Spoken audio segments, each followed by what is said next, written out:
The Man Who Stayed. An unsung hero story for the American community. The people who keep this country running never make the front page. For 23 years, Marcus Webb showed up at Jefferson Elementary before the sun came up. He mopped floors nobody thanked him for. He fixed things nobody noticed were broken. He learned the name of every single child in that building. Not because it was his job. Because he decided it should be. Marcus Webb was 54 years old, a head custodian at Jefferson Elementary School in Columbus, Ohio, and the kind of man who gets mentioned at retirement parties after everyone else has spoken, as a sort of afterthought. Oh, and of course Marcus. When the truth was that without Marcus, there would have been very few retirement parties worth attending, because the building would not have functioned. He had come to the job 23 years earlier, when he was 31 and his daughter Kezia was 4, and the plant where he'd worked for 6 years had closed with 4 weeks' notice and a handshake from a regional manager who flew in from Atlanta specifically to deliver the news and flew out the same afternoon. Marcus had been unemployed for 11 weeks, the longest 11 weeks of his life, a period he later described as the kind of time that teaches you exactly what you're made of, which in his case turned out to be stubbornness and a very high tolerance for early mornings. He took the custodian job at Jefferson because it was available, and because it was a school, and because he had Kezia and believed, with the specific conviction of a father of a 4-year-old, that schools were the most important buildings in America. Not hospitals, not courthouses, not the Capitol in Washington, D.C. schools. Because everything else depended on what happened in them first.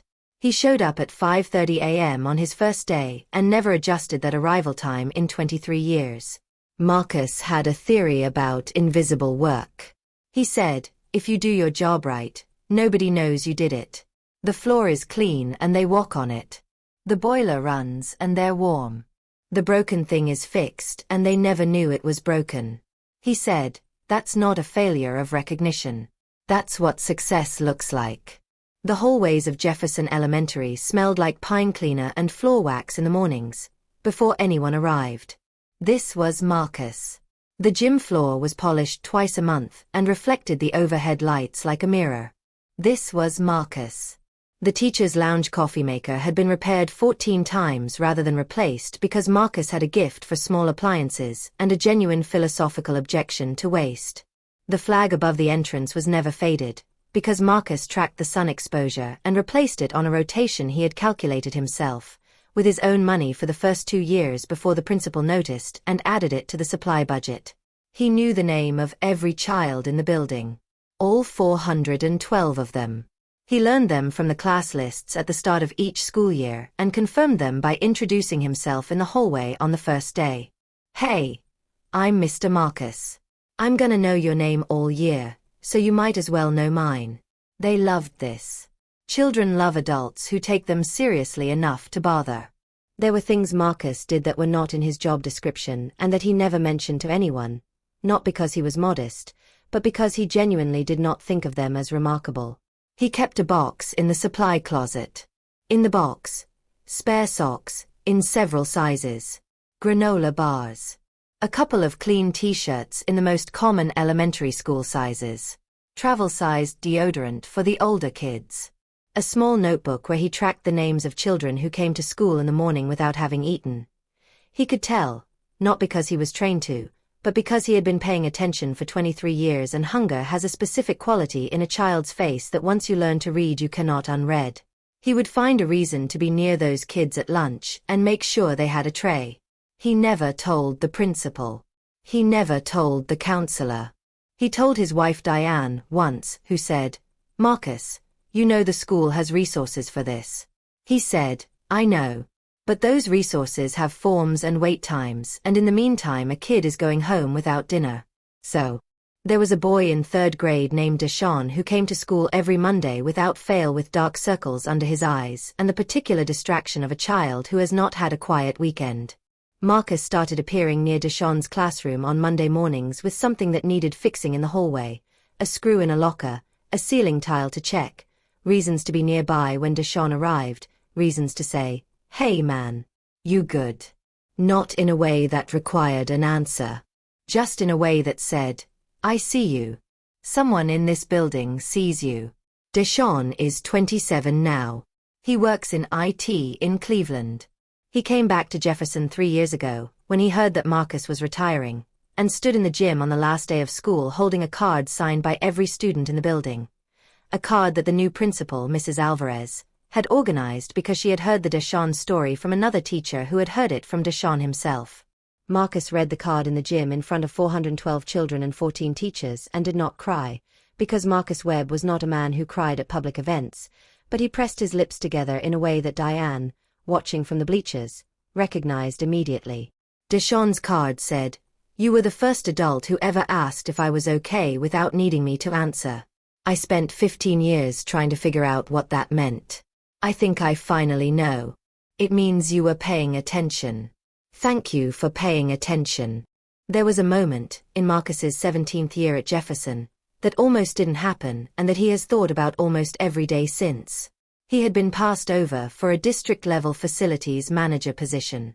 He had applied because Diane thought he should, because the pay increase would have meant something real to their family, and because, if he was honest, he had started to feel at 48, the specific weight of 2 decades of invisible work and the question that accompanies it.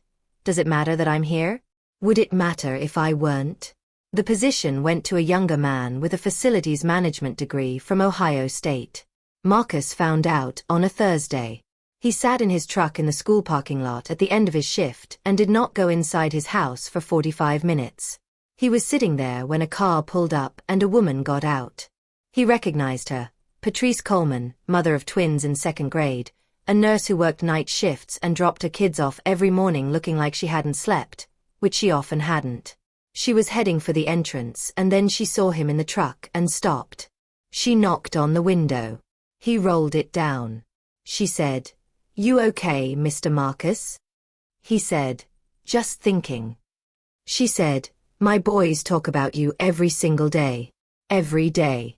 They come home and they tell me what Mr. Marcus said and what Mr. Marcus fixed, and one time Jalen cried because you told him his drawing was excellent, and he'd never had a man tell him that before." She paused. "I just thought you should know that." She went inside. He sat in the truck for another 10 minutes. Then he went home. He went back to work the next morning at 5:30. He never applied for another district position. Not because he gave up. Because he understood, sitting in that parking lot, what Patrice Coleman had just clarified for him, that the position he already had was not a stepping stone. It was the thing itself. He was not a facilities manager waiting to happen. He was Marcus Webb, who knew 400 children's names and kept a box of socks in the supply closet and showed up at 5:30 because he believed this building was worth showing up for. There is a specific courage in deciding that the place you are is the place you're supposed to be. Not because nothing better exists, but because what you're doing here cannot be done by someone who is looking somewhere else. Marcus made that decision in a school parking lot in Columbus, Ohio, on a Thursday evening in November. He never looked back. On his last day at Jefferson Elementary, Marcus Webb arrived at 5:30 a.m. He did not announce this. He did not ask for a ceremony. He simply came, as he had come for 23 years, and he mopped the hallway and checked the boiler and replaced a bulb in the second-floor bathroom that had burned out overnight, and he made the coffee in the teacher's lounge, and he stood at the window of the supply closet for a few minutes with his thermos, looking at the parking lot in the pre-dawn dark, the way he had stood at this window on 4,391 previous mornings. He had counted. Of course he had counted. When the teachers began arriving at 7, they found the building exactly as they always found it. Clean, warm, functional, ready. They found Marcus in the hallway with a cart, and several of them stopped to hug him, and he accepted the hugs with the gracious awkwardness of a man who gives everything and receives with difficulty. The students arrived at 8. The ones who knew it was his last day, the older ones, the 5th graders who had known him for 5 years, came to find him specifically, in the hallway or the gym, to say something. Most of them said something simple, because children say the true thing when they have not yet learned to decorate it. A girl named Amara said, "I'm gonna miss you, Mr. Marcus. This school's gonna be different." He said, "It's gonna be fine, sweetheart. The school was here before me and it'll be here after." She said, "That's not what I meant." He knew. At the end of the day, in the gym, with the card that Deshawn had come back to deliver, with Diane in the bleachers, with 412 children and 14 teachers, and a new principal who had already figured out what this man had been worth. Marcus Webb stood in the middle of the Jefferson Elementary gym and received, for the first time in 23 years, the full, unhurried attention of every person whose life he had quietly, consistently, invisibly made better. He pressed his lips together. He looked at the flag on the gym wall. It was the right flag, crisp, unfaded, replaced on schedule, the way he liked it. He had replaced it himself, 3 weeks ago. Nobody had noticed. He had noticed. That was enough. It had always been enough. Marcus Webb is not famous. He will not be in a textbook. His name will not trend online. There is no monument to the 23 years he spent making sure 400 children walked into a clean building every morning with warm floors and working lights and a man who knew their name. But somewhere in Columbus, Ohio, there is a 27-year-old named Deshawn who works in IT and comes home every day knowing what it feels like to be seen. There are a generation of kids, now doctors, teachers, mechanics, parents, who learned, before they knew they were learning it, that a building full of adults who pay attention feels different from one that doesn't. That difference is Marcus. Every school in America has one. Every hospital. Every fire station. Every apartment building, every roadside diner, every corner of this country that works because someone decided it was worth showing up for, even when nobody was watching, even when nobody said thank you, even when the promotion went to someone else. The unsung hero is not waiting for a song. They are already at work. They have been at work since 5:30. They will be there tomorrow. The least we can do, the very least, is learn their name. Say it out loud. Mean it. Find your Marcus Webb. Say his name today.